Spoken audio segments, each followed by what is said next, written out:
corazón y mente, el nudo que aprieta sobre tu garganta, las ganas de un grito que ya no se aguantan, el nudo que asfixia a los pueblos del sur, recetas malditas que apagan la luz.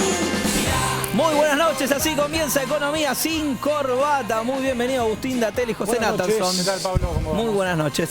Vamos a hablar de ajuste, vamos a hablar de recorte, sobre todo de qué nos hablan cuando nos hablan de ajuste.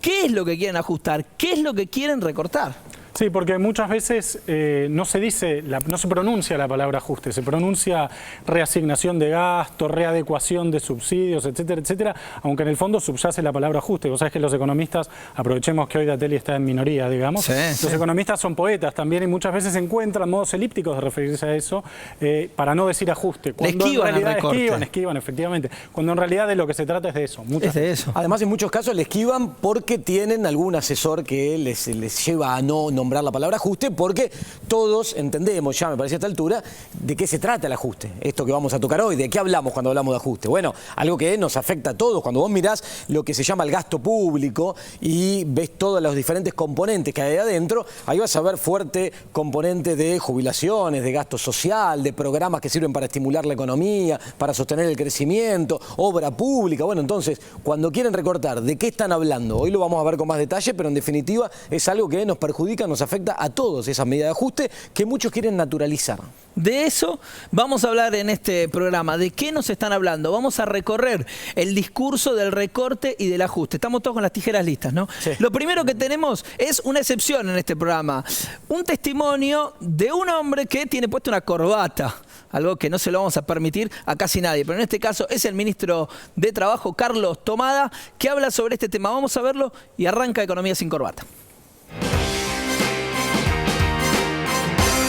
El tema de los economistas supuestamente reconocidos, supuestamente famosos, solo porque algunos medios los consultan a menudo, tiene una larga trayectoria en estos 12 años. Yo recuerdo ya los comienzos, 2004, que me tocó ir a una reunión donde en aquel momento Broda, Ávila, que eran los nombres que estaban dando vuelta, Burr, también, y hacían pronósticos catastróficos, descalificaban la política social de generar inclusión.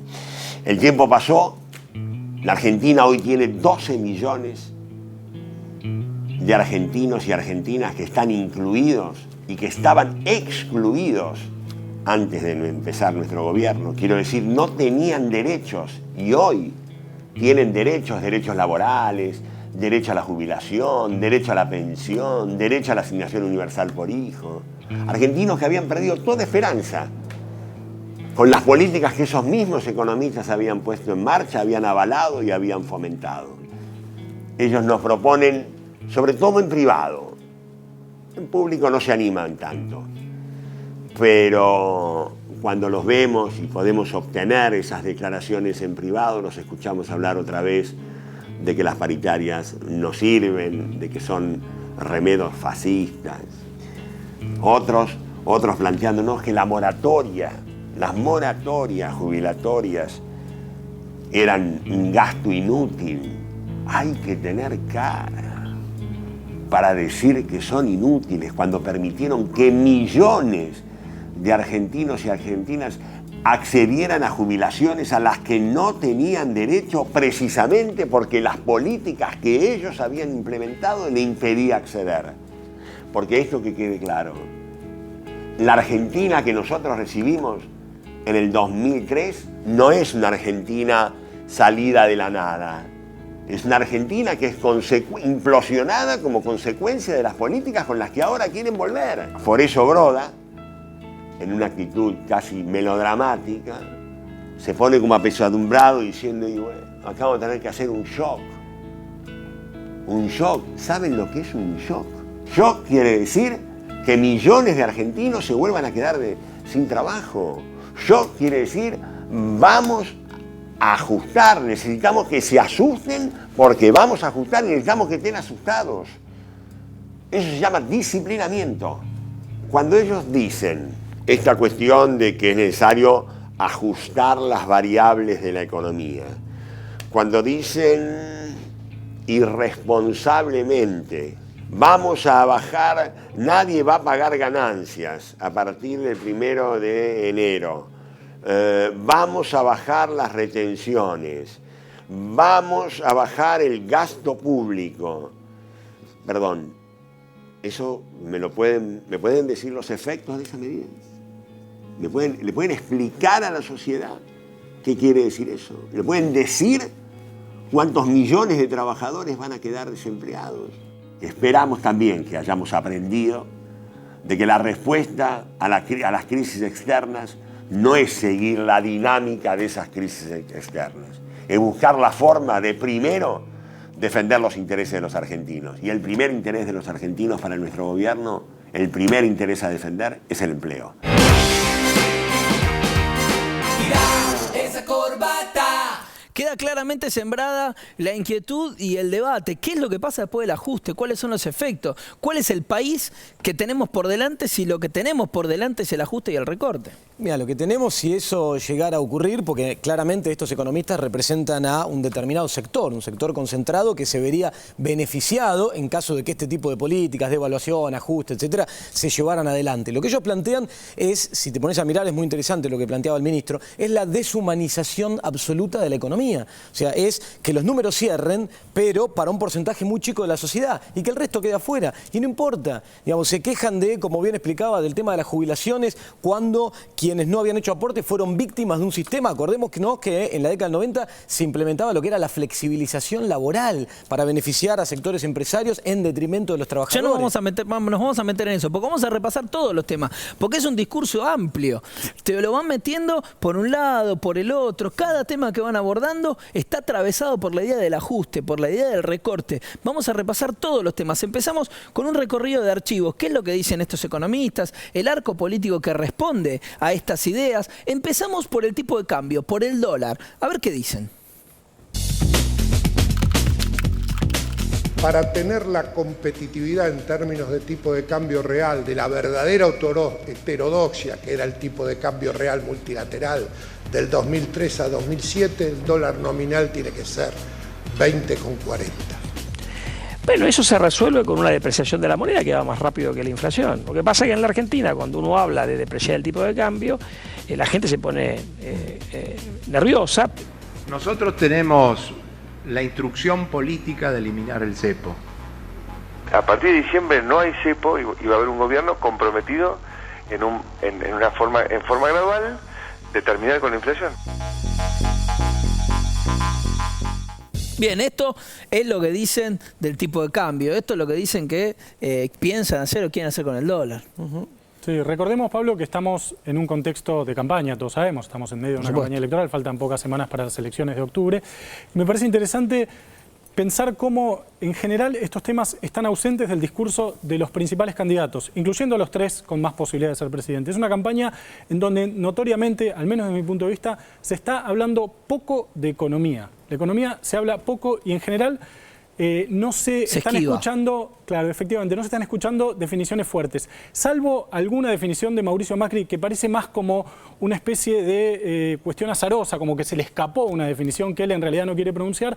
Parecería como esta idea de una política posmoderna en la cual alcanza con que los candidatos formulen una enunciación vaga del rumbo hacia el cual dicen que quieren llevar el país, y con eso alcanza, digamos, ¿no? Esa es como la sensación que uno tiene, salvo en algunos casos muy aislados de Macri que tira alguna cosita, pero en general las definiciones, por lo menos desde mi punto de vista, la agenda económica, qué quieren hacer con retenciones, etcétera, digo, por más que uno pueda intuirlo, pueda saberlo, y por eso está bien este recorrido por el archivo, en general parece como que está fuera de la campaña, ¿no? Me deja una chiquitita nomás, digo, lo que hay que tener en cuenta cuando, por ejemplo, aparece Broda y habla de un tipo de cambio en 20,40, no responde a ningún análisis eso, es una profecía autocumplida. Lo que están buscando es instalar la idea para que eso termine ocurriendo. Y si eso ocurre, beneficia al sector al que ellos representan, pero nos perjudica a todos. Es simplemente eso, no hay ningún análisis atrás de 20,40, porque hasta sorprende la exactitud, ¿no? Para llegar a ese valor. Eso es importante. Quieren que esté ahí, digamos. Claro. No es que de alguna manera se vaya a llegar, eso, que sería parte lo que quieren es estar ahí. Hablamos también, lo comentábamos al principio del programa, gasto público. Se refieren al gasto público, por supuesto, cuando hablan de ajuste. Lo primero que quieren recortar.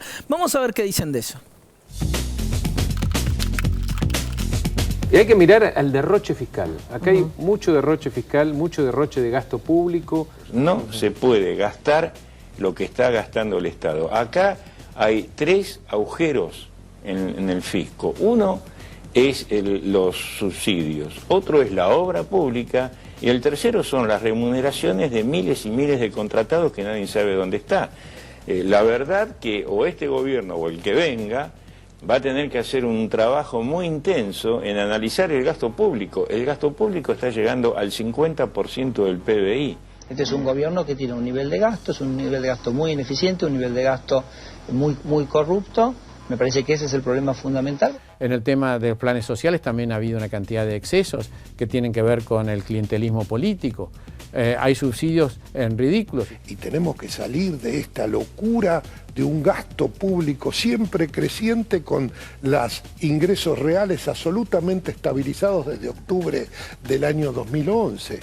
El gasto público, el kirchnerismo ha aumentado más de 5 puntos del PBI en otorgar 3,5 millones de jubilaciones a gente que nunca pagó. Bajarle el sueldo a los jubilados. Estamos poniendo esta regla tan firme, durísima, pero creemos que lo tenemos que hacer. Me quedo con 2 cosas. Primero, gasto público y abren los ojos así. ¿Cómo vamos a gastar tanto en infraestructura? Sí, ¿Y cómo hacemos si no gastamos en infraestructura? No, ¿Dónde estaría? ¿No? ¿Dónde tiene que estar la inversión del Estado si no es ahí? No, por eso las y lo de Melconian que me parece, perdón Agustín, lo último que digo, absolutamente incomprensible, digamos. Sí, o sea, se queja de 3 millones nuevos de jubilados porque según él nunca pagaron. Al margen de que a los jubilados les descuentan de su recibo de sueldo, esos nuevos jubilados, la moratoria. No, pero aparte... Pero además que fueron víctimas de... Claro, lo explicaba bien el ministro Tomás al principio. Es transformar víctima en victimario. O sea, quienes no hicieron aportes en ese momento fueron víctimas del esquema económico que él y tantos otros economistas impulsaron de corte neoliberal durante sobre todo la década del 90 y es lo que se intentó solucionar ahora llevando la cobertura provisional casi al 100%. Estamos más de 97%. Y se imagina Melconian, aparte 3 millones de personas en edad jubilatoria que saliendo a buscar trabajo. Saliendo, sí, no importa. Por eso hablaba antes de la deshumanización de la economía. No importa, es un número en una planilla, es una variable que hay que modificar y que si va al equilibrio, esos modelos que miran ellos, si van al equilibrio y para ir al equilibrio tiene que quedar toda esa gente afuera y bueno, quedará afuera porque es así. Patricia Bullrich, acabamos de ver ahí en un audio que en su momento cuando recortaron 13% de las jubilaciones, dijo claramente, y bueno, está bien, es duro esto, pero hay que hacerlo. Hasta Mirta Legrand estaba espantada con la decisión esa, porque la que le formula la pregunta es Mirta Legrand. Sí. Que te corra por izquierda. Por eso. Lo que hay de fondo, atrás de esto, es la idea de Estado sí, Estado no. O sea, es la creencia en esa magia del libre mercado, esa mano invisible del libre mercado, que supuestamente te va a conducir a algún tipo de equilibrio, que eso ocurre, pero con todos afuera. Es un equilibrio para un pequeño grupo, el resto queda afuera. Hace falta el Estado. Por eso, esto que los asusta de que aumente el gasto público, en realidad es bienvenido, porque te está marcando que el rol del Estado aumenta en la economía como regulador, como impulsor, hoy por hoy haciendo política contracíclica, y eso hay que destacarlo, si no se pierde. Tenemos gráficos para ver. Sí, un par de cositas que es interesante mostrar vinculadas con esto del gasto público. Fíjate que vamos a ver una ahí. Mira, esto es muy interesante, porque esto lo que te muestra es en el año 2000 y en el año 2001. Lo que vemos arriba, las columnitas celestes, tienen que ver con el resultado primario. O sea, eso es la diferencia entre lo que el Estado recauda y gasta, digamos, ¿no? Fíjate, y lo que vemos abajo con el circulito rojo es la variación del gasto primario, es el recorte del gasto. Lo que queremos mostrar acá es que tanto en el año 2000 como en el 2001 se implementaron políticas de ajuste. Hubo un 2,3% de recorte del gasto público en el año 2000 y un 7,1% en el 2001. Y el superávit cayó. ¿Por qué? Lo que pierden de vista cuando hablan de estas cosas, y muchas veces lo simplifican y dicen, y esto es como la economía del hogar. Si vos te entra menos, tenés que gastar menos. No es la economía del hogar, sino ¿para qué estudiamos años y años macroeconomía si es tan sencillo como eso? El gasto público tiene un efecto multiplicador sobre la actividad económica y entonces cuando vos recortás el gasto, contraes toda la economía y tenés eso como resultado. Eso que buscan, que es aumentar el resultado primario, termina reduciéndose. Lo vemos hoy en Europa. Hoy en Europa la salida por la vía del ajuste que están intentando con Grecia, con España, fracasa. Y lo vimos nosotros en Argentina en el 2001 y en algunos otros momentos de la historia. Y una cosita más que te muestro con otro gráfico que tenemos para esto, es la evolución que tuvo durante todo este último tiempo el gasto social. Sí, el gasto social en servicios sociales de la Administración Pública Nacional. Fíjate ahí cómo en el año 2001 era del 7,7% del PBI, aumentó hacia un 10,4% y después hacia un 14,8%, casi 15%. Esa es la evolución, el crecimiento en porcentaje de PBI, que es mucho, que tuvo el gasto en servicios sociales. Entonces, cuando hablan de ajuste, cuando hablan de recortar el gasto, están hablando de eso, de recortar servicios sociales. A mí lo que me parece más sorprendente, Agustín, es que podrían estar acá viendo esto y esta placa les serviría a ellos para su argumento. A ellos les parecía una barbaridad que la Argentina esté gastando casi el 15% del PIB en servicios sociales. Por eso dicen, el nivel de gasto público creció en Argentina a un nivel, yo lo que le digo, sí creció, celebro que haya crecido, porque implica un rol activo del Estado, que si no, no ocurre. La dinámica del libre mercado la conocemos, la consecuencia de la dinámica del libre mercado en un esquema sobre todo como el nuestro, como la estructura productiva que tiene Argentina y social que tiene Argentina, la consecuencia es la crisis del 2001. Es eso, ya lo conocemos. Y hay un tema importante en la economía argentina, sin lugar a duda, que tiene que ver con la deuda externa y con lo que llevan adelante los fondos buitre, con este litigio que tanto conocemos y que nos hace doler la cabeza de la mano de Griesa. La Argentina lleva adelante una negociación como Estado, pero ¿qué es lo que pasa con estos economistas de los que estamos hablando, con este sector político? ¿Qué es lo que opina de esta negociación? ¿Qué es lo que hay que hacer con el litigio que tenemos con los fondos buitre? Vamos a ver qué dicen. Lo que Argentina debería hacer es otra cosa. Es ir y pagar. Pagar es mucho menos costoso que esto en lo cual nos estamos metiendo. Si no lo hacemos por las buenas, se va a hacer por las malas. Lo primero que hay que decir es, hay solución. Este problema de los fondos buitres, con un buen equipo negociador, teniendo ya a nuestra gente en Nueva York, tratando de juntar a todos los intereses que hay, porque hoy nadie quiere tirar demasiado la cuerda. Si tenemos fallos que cumplir, normas que nos dicen que tenemos que cumplir una ley, yo siempre soy de cumplir leyes, de cumplir normas, de cumplir fallos. Lamentablemente, una vez que tenés el fallo encima, yo digo, la Argentina no puede estar incumpliendo fallos. Entonces el juez dice, ¿acá qué dice en el contrato? Dice que tiene que pagar, paguen. Primera instancia, segunda instancia, Corte Suprema, todos así. Lo que está escrito es lo que vale. No te has sentado nunca a negociar, te vas a sentar desde la debilidad, es probable que inclusive tengas que pagar para que se abra un proceso de negociación. Claro. Mostrar la buena voluntad de que querés negociar. Sobre el tema de los fondos buitres dijeron que hay que pagarle. Hay, sí, claro hay que aceptar pagar. lo que dijo Gruez. Claro que hay que pagar. Claro que hay que pagar, ¿no? Lo escrito está. Sí, sí. Ya está. Hay un tema ahí que me parece que es interesante, recogiendo algunas de las declaraciones que veíamos recién, que es la idea de, bueno, hay un fallo, hay que cumplirlo. Cierto, hay un fallo de un juez, un fallo folclórico, extravagante, digamos, de un juez municipal norteamericano, pero también hay una ley sancionada por el Parlamento argentino, por el Congreso argentino, que dice que no se le puede pagar a los fondos, a ningún acreedor, a ningún holdout, digamos, a nadie que haya quedado fuera de los canjes, más que lo que se le pagó en los canjes anteriores. Quiero decir, no es que hay un fallo y hay que cumplirlo como si uno, qué sé yo, comete una multa municipal, porque muchas veces este tipo de argumentos caen en metáforas simplificadoras, que es uno de los grandes recursos que tienen quienes proponen este tipo de cosas, que es decir, bueno, como decía recién Agustín, esta es una casa, lo que entro sale, bueno, no es una casa, no es una multa que uno le hacen cuando pasa un semáforo en rojo o estaciona mal una Somos auto. un Estado soberano. Somos un Estado soberano. Hay un fallo en un juez norteamericano, hay una ley del Estado argentino que dice otra cosa, eso está en conflicto, hay una negociación abierta. El tema es cómo se lleva adelante esa negociación, si desde una posición de dureza, desde una posición más soft, más blanda. Por ahí pasa la cosa. Y una cuestión más que me parece que también tiene que ver con lo de los fondos buitre y con lo que hablaban recién respecto del gasto social, que es un argumento autojustificante que tienen este tipo de economistas y de gente que propone estas cosas, que decir, bueno, hay que, qué sé yo, recortar los subsidios, bajar el gasto público y recortar los planes sociales. Como decir, bueno, pero esto se viene haciendo y la economía no arranca. En Brasil, por ejemplo, después vamos a hablar de Brasil, o en Europa, dicen, bueno, lo que hay que hacer es recortar más. Entonces es como un círculo que nunca se acaba. Decir, bueno, ¿por qué la Argentina, alguien te podría decir, ¿por qué la Argentina cayó en la crisis del 2001? Si uno le preguntara a Broda, que lo estamos viendo ahí en la pantalla, Broda diría, bueno, porque había que privatizar más, porque había que recortar más el gasto. Y decir, bueno, ¿cómo sabes? Ya no quedaba dónde, además. Claro, no se puede ya no quedaba más. qué hacer. ¿Hasta cuándo hay que recortar eso? Parece que hay que llamar la atención sobre las metáforas simplificadoras y sobre este tipo de argumentos circulares autojustificantes. Y cómo la consecuencia siempre termina siendo estos discursos de escritorio, tranquilos, porque a ellos nunca les va mal, a ellos nunca les va a ir mal.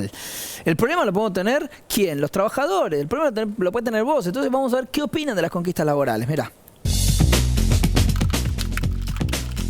Bueno, yo creo que las paritarias es un concepto absolutamente fascista, no debería haber. Que el empresario negocie con los sindicatos cuando quiera los salarios que quieran. El Estado no tiene por qué meterse a convocar a que se negocien salarios.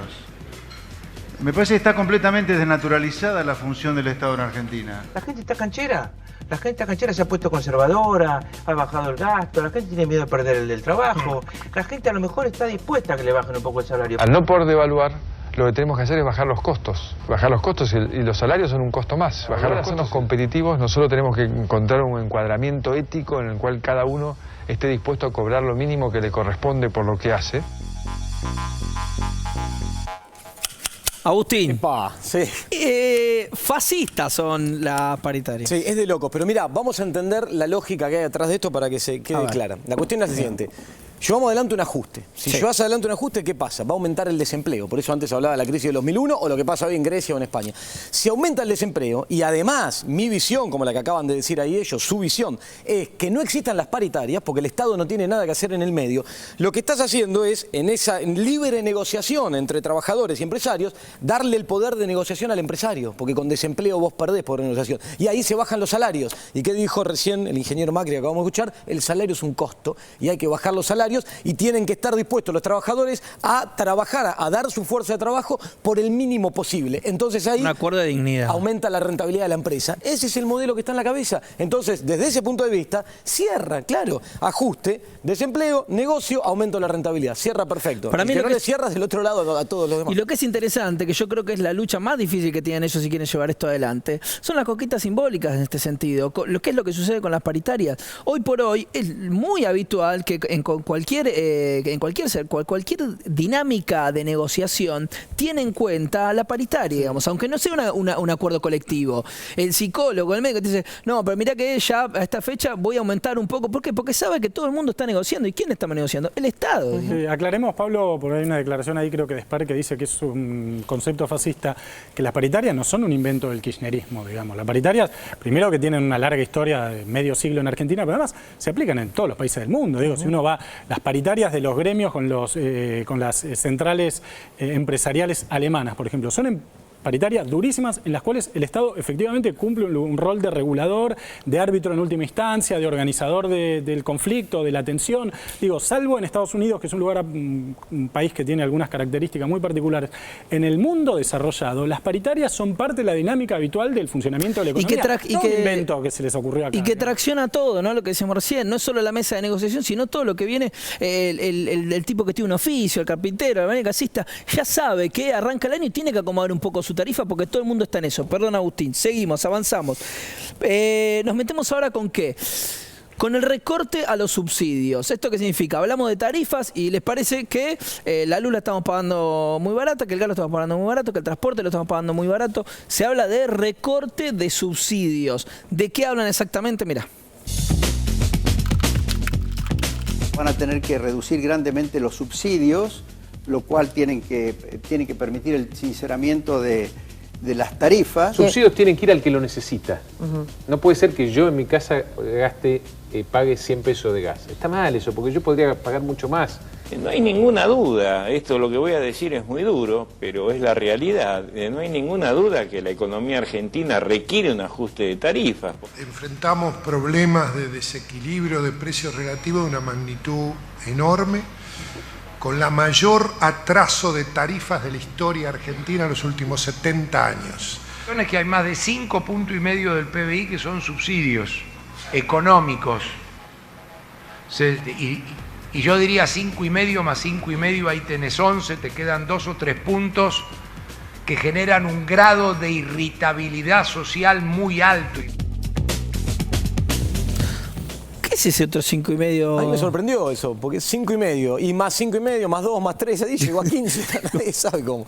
Pero bueno, qué sé yo, sumando. Sí, es como están pensando en esto también. ¿Cuánto se tenía que ir el dólar? 20,40, sí. Y mira, esto es volver al ajuste, lo de los subsidios. ¿Por qué? Acá hace un tiempo en un programa me acuerdo que habíamos mostrado unas ruedas, me imagino que todos recordarán, y una era la rueda de la desgracia, la llamábamos. Bueno, si vos acá lo que haces es trabajar sobre los subsidios y aumentar las tarifas, decían ahí, tiene que haber un gran salto tarifario, porque sacar los subsidios es aumentar las tarifas, lo que tenés ahí es un impacto negativo sobre el ingreso disponible. Una vez que tenés un impacto negativo sobre el ingreso disponible, te entra el círculo vicioso de que te cae el consumo, te cae la actividad económica, te cae la inversión, etcétera, etcétera, y eso es lo que provoca. Y fíjate que esto tiene que ver con algo que decía recién, que escuchábamos en el anterior, que decía el salario es un costo y hay que bajarlo. No, el salario no es un costo, el salario es fuente de demanda. Si vos querés fortalecer el mercado interno, tenés que aumentar el ingreso disponible de todos, y eso implica aumentar los salarios en paritarias, en negociaciones, aumentar el ingreso de los demás sectores y tener políticas, por ejemplo, de subsidios para también aumentar el ingreso disponible. Vamos a ver ahora qué es lo que opinan de las retenciones.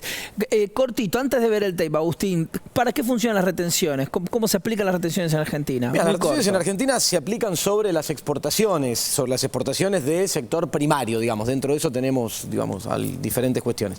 Se aplica sobre eso. Cada sector tiene una retención diferente, pero tiene un rol eso por la estructura productiva que tiene la Argentina y es necesario generador de divisas. tener retenciones. Generador de divisas, además financia el Estado también, por eso que atrás de la política de hay que sacar retenciones, también hay una idea de el Estado molesta, se mete en la economía y no debería, y hay una idea de intentar desfinanciarlo. Si yo recorto las retenciones, le estoy quitando una fuente de financiamiento al Estado. Vamos a ver qué opinan de las retenciones.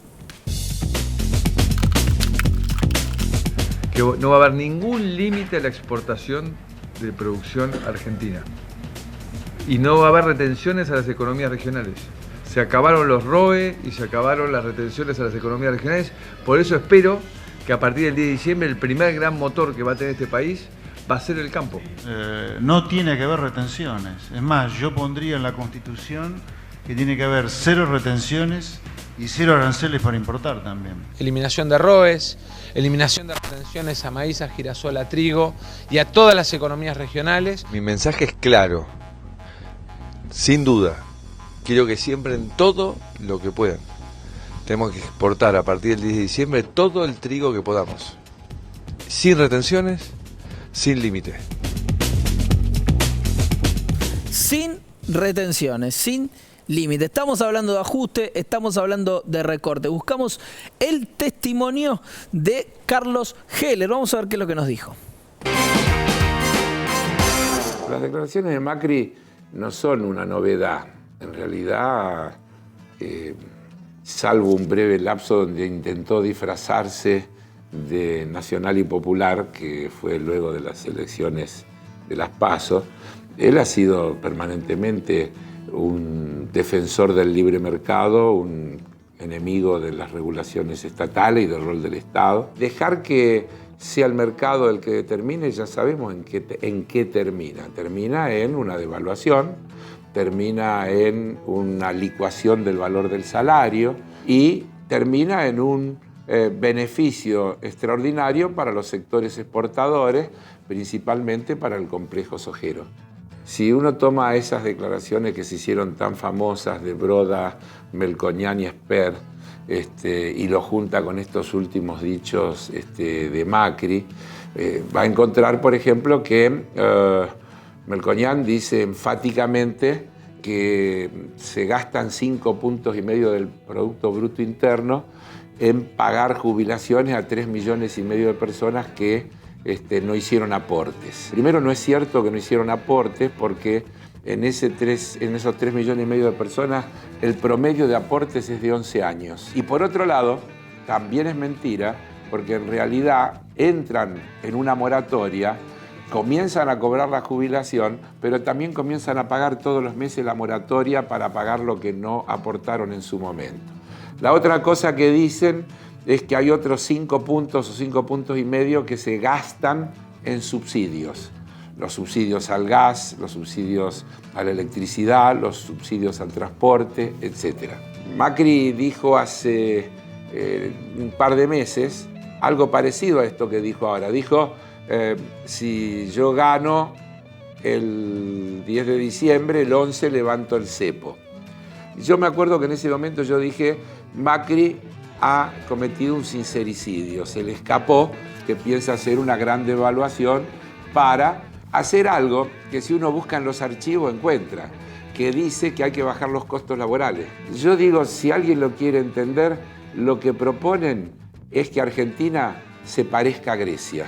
En Grecia en los últimos 5 años el Producto Bruto se achicó un 26 o 27% por aplicar ese tipo de política. En la Argentina nosotros hemos vivido estos 12 años con políticas contracíclicas. Entonces, si se abandona esas políticas, lo que va a pasar es que va a crecer el desempleo, va a crecer la pobreza, se van a recortar los gastos de salud y educación, se van a congelar las jubilaciones. Las políticas de ajuste siempre se hacen sobre los sectores más débiles de la sociedad. Yo en los 90 decía, el único límite que tiene el ajuste es la capacidad de resistencia de los ajustados. Si los ajustados no reaccionan, como pasa ahora en algunos países que estamos viendo, en Grecia, como ejemplo típico, el ajuste es indefinido, no tiene límite.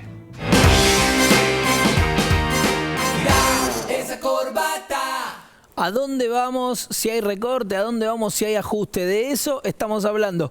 En el próximo bloque, José Nathanson nos hace un panorama regional. ¿Qué es lo que pasa con este tema acá en América Latina? No te vayas, ya seguimos con Economía sin Corbata.